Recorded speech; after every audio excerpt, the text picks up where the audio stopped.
शेतीतील नाविन्यपूर्ण कार्याचा राज्यस्तरीय गौरव, दाभाडीच्या भावना निकम यांना राजमाता कृषीभूषण पुरस्कार। मालेगाव तालुक्यातील दाभाडी येथील प्रगतशील महिला शेतकरी तसेच माजी सरपंच भावना निळकंठ निकम यांच्या कृषी क्षेत्रातील उल्लेखनीय कार्याचा महाराष्ट्र शासनाने गौरव केला आहे। आधुनिक शेतीतील नाविन्यपूर्ण प्रयोग, शाश्वत शेतीसाठी केलेले प्रयत्न आणि ग्रामीण विकासासाठी योगदानाची दखल घेत त्यांना प्रतिष्ठेचा राजमाता कृषीभूषण राज्यस्तरीय पुरस्कार प्रदान करण्यात आला। मुंबई येथे झालेल्या भव्य पुरस्कार वितरण सोहळ्यात महाराष्ट्राचे राज्यपाल जिष्णुदेव वर्मा यांच्या हस्ते त्यांचा सन्मान करण्यात आला। भावना निकम यांनी पारंपरिक शेतीला आधुनिक तंत्रज्ञानाची जोड देत उत्पादन वाढ, पाण्याचे सुयोग्य नियोजन, जमिनीची सुपीकता जपणे आणि वैज्ञानिक पद्धतीचा अवलंब करून शेती अधिक फायदेशीर बनविण्याचे यशस्वी प्रयोग राबवले। त्यांच्या कार्यामुळे परिसरातील अनेक शेतकरी आधुनिक शेतीकडे वळण्यास प्रेरित झाले असून त्यांनी महिला शेतकऱ्यांसाठी एक नवा आदर्श निर्माण केला आहे। पुरस्कार स्वीकारल्यानंतर भावना निकम यांनी आपल्या यशाचे श्रेय कुटुंबाच्या पाठिंब्याला दिले। शेतीसोबत आम्ही कुक्कुटपालन व्यवसाय सुरू केला। आधुनिक शेतीचा प्रवास करताना अनेक अडचणी आल्या, मात्र प्रत्येक संकटात माझे पती निळकंठ निकम यांनी माझ्यावर विश्वास ठेवत खंबीर साथ दिली। त्यांच्या सहकार्यामुळेच आज हा सन्मान स्वीकारण्याचा क्षण माझ्या आयुष्यात आला आहे, असे त्या भावुक होत म्हणाल्या।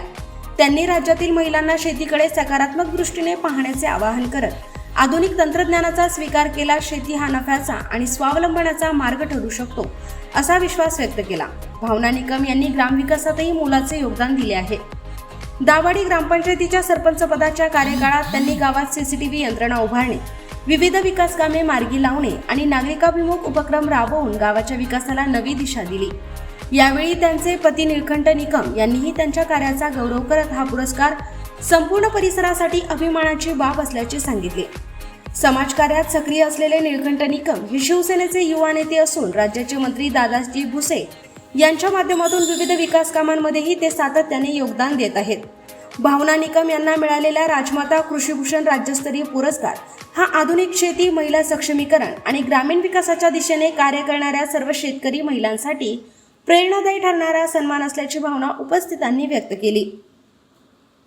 खरं तर मला आणि माझ्या कुटुंबियाला आणि कुटुंबियांसोबतच आमच्या पंचक्रोशीत प्रचंड आनंद झालेला आहे, कारण हा अतिशय मानाचा आणि प्रतिष्ठेचा पुरस्कार दाभाडी गावची सून म्हणून मला मिळाला आहे। त्याच्यामुळे आमच्या इथे पंचक्रोशीत सगळ्यांना अतिशय आनंद झालेला आहे। या यशामागचा आपल्या शेतीचा प्रवास कसा होता ताई, काय सांगा? शेतीचा प्रवास तसा खडतर होता, पण मग शेती म्हटलं म्हणजे त्यांना आव्हानं आलेच आणि कष्ट पण आलेच। पण मग कष्टांना सामोरं गेल्यानंतर, संघर्षाला सामोरं गेल्यानंतर ते म्हणतात ना की टाकीचे घाव सोसल्याशिवाय दगडालाही देव पण येत नाही, त्या पद्धतीने जर खडतर प्रवास ओलांडल्यानंतर आज जो एवढा प्रतिष्ठा मिळाली, हा मान सन्मान मिळाला, तर त्याच्या पुढे ते काहीच नव्हते असं आज वाटतंय। प्रवास खडतरच होता, कारण शेती म्हटलं म्हणजे दर दिवशी वेगवेगळ्या आव्हानांना सामोरं जायचंय। पण मग ते सगळे आव्हानांना सामोरं जाऊन आज तर छान वाटतंय आम्हाला। आपल्या शेतीमध्ये आपण कोणते वेगळे प्रयोग किंवा आधुनिक तंत्रज्ञान वापरले, काय सांगा? सुरुवातीला तर शेती जेव्हा चालू केली मी, माझ्या सासूबाई शेती करत होत्या, पारंपरिक पद्धतीने त्या शेती करत होत्या। पण मग पारंपरिकतेला कुठेतरी फाटा देऊन आधुनिकतेकडे वळण्याचा मी निर्णय घेतला, कारण मनुष्यबळाचा प्रॉब्लेम खूपच येत होता आमच्याकडे। त्याच्यामुळे मग सर्वात आधी आम्ही पॉलीहाऊस केलं। पॉलीहाऊसमध्ये लाल पिवळ्या कलरची सिमला मिरची घेतली आणि सिमला मिरची नंतर मग सेडनेट केलं, त्याच्यामध्ये हिरवी सिमला मिरची घेतली, द्राक्ष बाग केला, शेतीला जोडधंदा म्हणून कुक्कुटपालन देखील केलं। दुग्ध व्यवसाय होता, घरच्या गायी ज्या गावरान पद्धतीच्या गायी आहेत त्या गायी, ह्या सगळ्या गोष्टी करत करत म्हणजे सगळं ऑटोमायझेशनने शेती केली, ज्यात मनुष्यबळ कमी लागलं। आणि मग आपण काहीतरी वेगळं करतोय म्हणून दखल घेतली गेली। म्हणजे आमच्या इथल्या ज्या सामाजिक काही संस्था आहेत त्यांनी सर्वप्रथम माझी दखल घेतली की एक महिला असून असं काही नाही की महिला आहे आणि मग ती काही करू शकत नाही, कारण आता महिला चंद्रावर पोहोचल्यात। फक्त एकच आहे की शेतीकडे बघण्याचा दृष्टिकोन सगळ्यांचा वेगळा आहे, की एक शेतकरी म्हणजे एकदम असा गबाळा अवतार आणि साध्या पद्धतीचा शेतकरी असं आपल्याकडे म्हटलं जातं। पण मग जर आता बघितलं तर सगळे आधुनिक तंत्रज्ञान वापरून स्मार्ट शेती पण होऊ शकते, आणि स्मार्ट शेती केल्यामुळेच या सगळ्या गोष्टी मला शक्य झाल्या आणि मी सगळं करू शकले। या यशामध्ये आपल्या कुटुंबाचा आणि सहकार्यांचा किती मोठा वाटा आहे, काय सांगा? याच्यामध्ये सिंहाचा वाटा जर असेल तर माझ्या मिस्टरांचा आहे, कारण त्यांनी मला एक बायको म्हणून जर फक्त चूल आणि मूल तू एवढंच करू शकते, यात जर मला ठेवलं असतं तर कदाचित मी हे करू शकले नसते. पंख तर होते, पण पंखांमध्ये बळ भरण्याचं काम त्यांनी केलं की तू हे सगळं करू शकते आणि तुला करावं लागेल, तू करशील का हा प्रश्न मला त्यांनी कधीच विचारला नाही. त्यासोबतच माझ्या सासूबाई की ज्या नेहमी मला म्हणत गेल्या की तू कर, तू बाहेर पड, तू घरात थांबू नकोस. आणि सिंहाचा वाटा माझ्या कुटुंबाचा आहे. माझे कुटुंब सोबतच आमचे सहकारी जेवढे आमच्यासोबत काम करतात, जे आमचे शुभचिंतक आहेत, तू लढ हे म्हणणारे सगळेजण होते. त्याच्यामुळे हे सगळं शक्य झालं. महिला शेतकरी म्हणून सुरुवातीच्या काळात कोणत्या अडचणींचा सामना करावा लागला? महिला शेतकरी म्हणजे महिलांना एक क्रायटेरिया ठरलेला असतो ग्रामीण भागामध्ये की त्या फक्त शेतीत काम करू शकतात. पण महत्वाची गोष्ट अशी की माल पिकवल्यानंतर मार्केटपर्यंत पोहोचवण्याचं काम महिला करू शकत नाहीत. आणि ते करत असताना मला अनेक आव्हानं आले की शेवटी आपण एक महिला म्हणून पुरुषांना फोन करताना या सगळ्या गोष्टी करताना थोडंसं लिमिटेशन येत होते. पण माझे मिस्टर मला म्हटले की तुला प्लांटेशन पासून तर हार्वेस्टिंग पर्यंत हे सगळे कामं तुला सांभाळायचे. त्याच्यामुळे मग त्यांनी मला कधीच कुठल्या गोष्टीचा दबाव आणला नाही. आणि हे करत असताना मग थोडीशी मार्केटिंगची थोडासा प्रॉब्लेम झाला की मार्केट करताना व्यापाऱ्यांपर्यंत पोहोचणं किंवा माल ट्रान्सपोर्ट करणं या गोष्टींना मला अडचणी आल्या. पण हळूहळू या सगळ्या गोष्टींना फाटा देत की जे स्वयंचलित अवजार असतील ते मी स्वतः चालवत गेले किंवा ट्रॅक्टर सारखं जे पुरुषी काम असेल ते मी चालवण्याचं आव्हान पेललं. आणि मग सुरुवातीला वाटलं मला कठीण, पण नंतर मला ते सगळं सोपं वाटत गेलं. आजच्या तरुणांनी आणि महिलांनी शेतीकडे का वळावे, आपण काय सांगाल, काय संदेश द्याल? पहिली गोष्ट अशी सर की आपल्याला शेतीशिवाय पर्याय नाहीये. कारण कॉन्ट्रॅक्ट पद्धतीने बाहेर सगळ्या नोकऱ्या झालेल्या आहेत. आणि आपण आता मागे महिन्याभरापूर्वीच मला वाटतं आपण बघितलं की पुण्यामध्ये एक IT कंपनी अचानक बंद पडली. तर जर असं व्हायला लागलं तर तरुण जे आहेत आपल्या इथले ते डिप्रेशनमध्ये जाऊ शकतात. पण मग शेती आता बऱ्यापैकी चांगल्या पद्धतीने ऑटोमायझेशनने व्हायला लागली तर शेती क्षेत्रासारखं चांगलं उत्कृष्ट शेती क्षेत्र कुठलंच नसावं असं मला वाटतं. कारण एक दाणा पेरल्यानंतर त्याच्याकडनं 100 दाणे कुठलं कंपनीला कुठलंही तुम्ही जर प्रोडक्ट तुम्हाला घ्यायचं असेल तर तुम्हाला ते ठरवलेलं असतं लिमिट की तुम्ही एवढंच घेऊ शकतात. शेतीचं तसं नाहीये. एकदा जर डाळिंबाचं झाड लावलं तर ते 8-10 वर्ष तर आरामात आपल्याला फळ देऊ शकतं. तर मग असं कुठलं आहे की ज्यात आपण अनलिमिटेड घेऊ शकतो? तर शेती क्षेत्र निश्चितपणाने उत्तम आहे. आणि शेतीला आता यापुढे सोनेरी दिवस नक्की येतील. कारण तुम्ही गुगलवरनं काहीही डाउनलोड करू शकतात, पण भाकरी मात्र डाउनलोड नाही करू शकत, धान्य मात्र तुम्ही डाउनलोड नाही करू शकत. ते तुम्हाला शेतातच पिकवावं लागणार आहे. आपण कृषीप्रधान देशामधून आहोत. भारत देश हा आपला कृषीप्रधान देश आहे. आणि यातनं आपण असताना मला असं वाटतं की शेतकऱ्यांनी स्वतःला कमी नाही समजलं पाहिजे. आसमानी सुलतानी संकट हे येत राहतात, पण मग या संकटांना सामोरं जाऊन आपण जगाचे पोशिंदे आहोत. आपण स्वतः कॉन्फिडंट असणं गरजेचं आहे. फक्त एकच की काही गोष्टींमुळे शेतकरी स्वतःच्या मालाचा भाव ठरवू नाही शकत. आणि मग कुठेतरी शेतकऱ्याला वाटतं की आपण एवढे काबाड कष्ट केल्यानंतर पण आपल्याला भाव ठरवता येत नाही किंवा त्यात आपल्याला हवं तसं उत्पादनाचा खर्च आपल्याला काढता येत नाही. पण जर बाजारपेठेचा थोडासा अंदाज जर आपण घेत गेलात तर निश्चितपणाने ते सोपं होत जातं. पुढील काळात शेतीमध्ये कोणते नवीन प्रकल्प किंवा उपक्रम राबवण्याचा आपला विचार आहे? महाराष्ट्र सरकारने शेतकरी महिलांसाठी आर्थिक धोरण आता राबवण्याचं ठरवलेलं आहे. तर मला असं वाटतं की जर समजा जास्तीत जास्त महिलांच्या फार्मर प्रोड्युसर कंपन्या, महिला शेतकरी उत्पादक कंपन्या जर स्थापन झाल्या तर महिलांचं सबलीकरण होऊ शकतं, महिला एकत्र येऊ शकतात. आणि जास्तीत जास्त महिला एकत्र करणं हे माझं व्हिजन आहे आता. आणि जास्तीत जास्त महिलांनी शेतीकडे वळलं पाहिजे, जेणेकरून घरातली जर एक भक्कम स्त्री शेती सांभाळणार असेल तर पुरुषांना त्याच्यासोबत जोडधंदा शोधण्यासाठी पण वेळ मिळतो. आणि शेतीला जोडधंदा बाहेरून 2 पैसे कमवून आणण्यासाठी पुरुष मोकळे होऊ शकतात. म्हणून जास्तीत जास्त महिलांनी शेतीकडे वळावं. आज हा पुरस्कार मी घेतल्यानंतर मला असं वाटतं की माझ्यासारख्या अनेक भावना आता तयार व्हायला पाहिजेत. आणि माझं हेच विजन असणार आहे की जास्तीत जास्त राजमाता जिजाऊ पुरस्कारासाठी महिला तयार करायच्या आहेत. जास्तीत जास्त महिला शेतकरी स्टँड करायच्या आहेत. त्यांच्या अडीअडचणींवर मी मदत करण्यासाठी नेहमी तत्पर असणार आहे. शेती फायदेशीर करण्यासाठी शासनाने आणखी कोणत्या उपाययोजना कराव्या असं आपणास वाटतं? तर शेती जर फायदेशीर करायची असेल सर तर बघा, आपण भाव नाही ठरवू शकत. कारण मार्केटमध्ये जर आवक वाढली तर आपोआपच रेट कमी होतात. आणि मग तेव्हा शेतकऱ्याला वाटतं की 4 महिन्याची 6 महिन्याची आपली जी कष्ट आहेत हे आता कमी स्वरूपात आपल्याला उत्पादन मिळेल किंवा भाव आपल्याला कमी मिळणार आहे. तर तेव्हा मला असं वाटतं की शासनाने असे उपक्रम राबवले पाहिजे. जसं की समजा आमचा हा बेल्ट आहे, इथे कांदा जास्त प्रमाणात पिकतो, नागपूरकडे मोसंबी संत्रा जास्त प्रमाणात पिकतो, नाशिककडे तुम्ही बघाल तर द्राक्ष तर शासनाने फार्मर प्रोड्युसर कंपन्यांच्या माध्यमातून किंवा मग शेतकरी गटांच्या माध्यमातून जर प्रोसेसिंग युनिट जर शेतकऱ्यांना दिले आणि त्या माध्यमातून आपण प्रोसेसिंग करून ठेवू शकलो तर कदाचित शेतकरी या फायद्यात राहील असं मला वाटतं. तसेच आमच्या येथील कृषी विभागाचे कृषी अधिकारी भगवान गोरडे साहेब आणि कृषी विभागाची संपूर्ण टीम यांनी वेळोवेळी मला मदत केली आणि ज्यांनी म्हणजे कसं असतं माहिती का, आपलं काम किती जरी असलं तरी दिशा देणारे गुरु तितकेच महत्वाचे असतात. त्या पद्धतीने आमच्या कृषी विभागाच्या अख्ख्या टीमने मला वेळोवेळी मदत केली, सहकार्य केलं. त्यामुळे त्यांचे देखील मी मनापासून आभार मानू इच्छिते आणि महाराष्ट्र शासन कृषी विभागाचे देखील मी मनापासून आभारी आहे. ताई, आपण आपल्या गावात सरपंच देखील होता. अनेक विकास कामे आपल्या माध्यमातून गावात झाली आहेत. आपल्याला अनेक पुरस्कार त्यावेळी मिळाले आहेत, त्याबद्दल काय सांगाल? घरगाडा शेतीगाडा सांभाळता सांभाळता गावगाडा सांभाळण्याची संधी मला माझ्या गावाने दिली, तर मी ते आयुष्यभरासाठी गावाची ऋणी असणार आहे. पण मग त्या कार्यकाळात देखील मी चांगलंच काम करण्याचा प्रयत्न केलेला आहे. गावामध्ये अनेक विकास कामे केली आम्ही. त्यावेळेस बाजारपेठेमध्ये मोठा शेड तयार केला.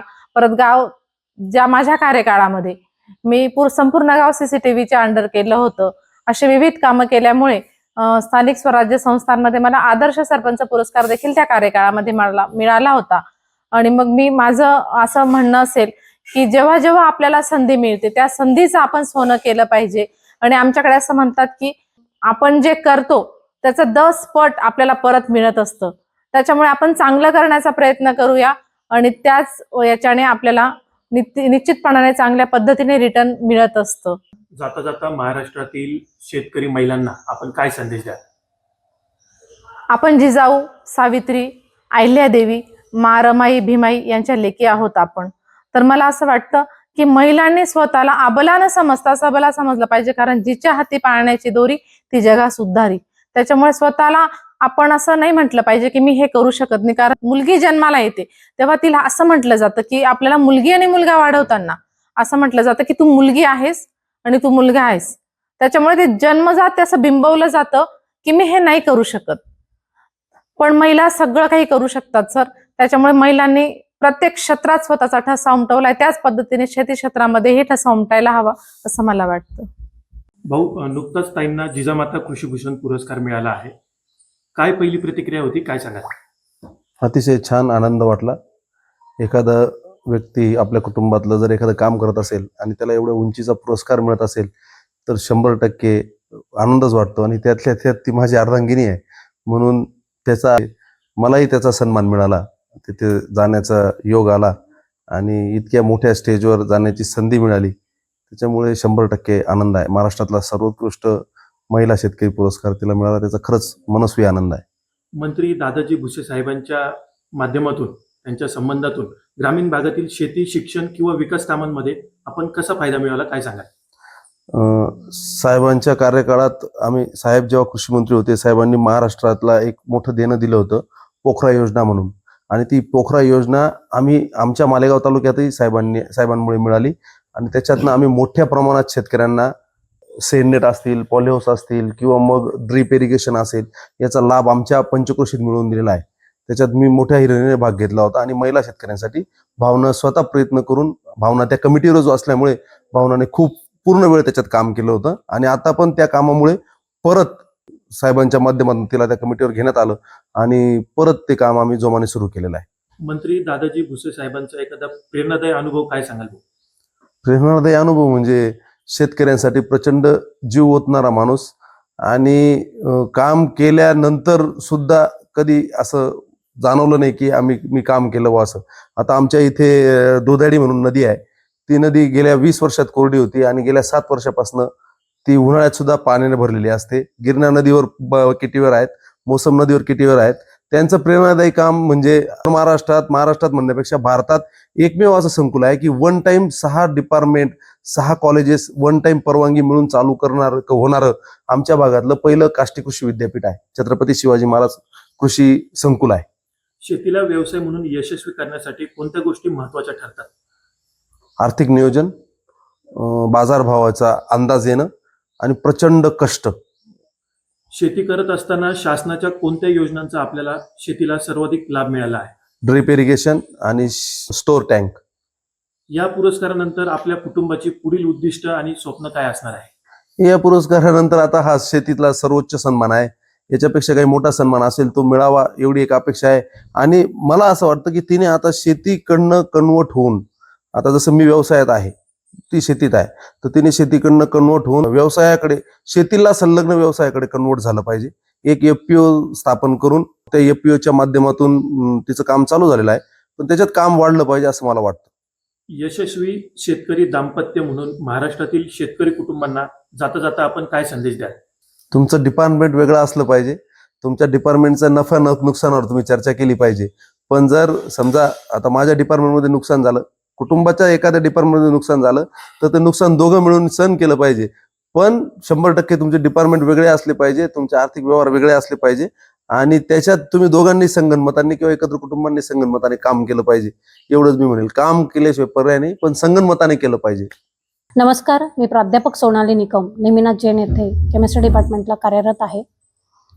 आजचा हा क्षण आमच्या गावासाठीच नव्हे तर आमच्या निकम परिवारासाठी खूप आनंदाचा, अभिमानाचा आणि कौस्तुभाचा क्षण आहे. आमच्या वहिनींना सौ भावना निळकंठ निकम यांना शेती क्षेत्रातील उल्लेखनीय असा राज्यस्तरीय राजमाता पुरस्काराने गौरवण्यात आले. त्याबद्दल मी त्यांना सर्वप्रथम हार्दिक शुभेच्छा देते. शिवाजी महाराजांच्या आई ज्या होत्या जिजाऊ राजमाता, त्यांनी शिवाजी महाराजांना शेती क्षेत्रातील शेतीविषयी आणि शेतकऱ्यांविषयी प्रेम निर्माण करण्याबद्दल त्यांनी मार्गदर्शन केले होते. तर त्या काळात महात्मा फुले यांनी जे शेतकरी चांगले उत्कृष्ट शेती करतात त्यावेळेस त्यांना शिवाजी महाराजांचा कुळवाडी कृषीभूषण पुरस्कार म्हणून असे गौरव केले होते. तर आमच्या वहिनींना राजमाता कृषीभूषण पुरस्कार मिळाला. हा जिजामातांच्या नावाने हा फार मोठा गौरवाचा पुरस्कार मिळालेला आहे. याआधीही वहिनींना खूप असे, तुम्ही मगाशी आल्यानंतर पाहिलेत, असे खूप सारे पुरस्कार मिळालेले आहेत. खूप साऱ्या पुरस्कारांनी गौरवण्यात आले आहे. भविष्यातही त्यांना असेच राष्ट्र पातळीवर, जग पातळीवर असेच बहुसंख्य पुरस्कारांनी गौरवण्यात यावे अशी मी त्यांना शुभेच्छा देते. आणि त्यांनी एक महत्वाचं अजून सांगायचं आहे मला. मी त्यांना लहानपणापासून पाहिलं आहे. त्यांचं म्हणजे खूप त्यांच्या सुरुवातीच्या काळापासून त्यांची शेती पाहिली आहे मी. त्यांनी खूप मेहनत केली आहे. त्यांना शेतीसाठी एक महिला असते बघा, महिलेला गाडी चालवता येत नाही, मग तिला अडथळा येतो. तर आमच्या वहिनींना स्कॉर्पिओ पासून, ट्रॅक्टर पासून, 2 व्हीलर पासून सगळ्या गोष्टी त्या स्वतः हँडल करतात, स्वतः शेतात फिरतात जिथं स्कॉर्पिओ लागले ते, आणि ड्रोनने, आधुनिक पद्धतीने फवारणे, अशा सगळ्या आधुनिक पद्धतीचा उपयोग करून त्या कृषी क्षेत्रात, आता तुम्ही मगाशी पाहिलं असेल, खूप सुंदर त्यांनी शेती फुलवली आहे. त्याबद्दल हे माझे त्यांचे 2 शब्द आणि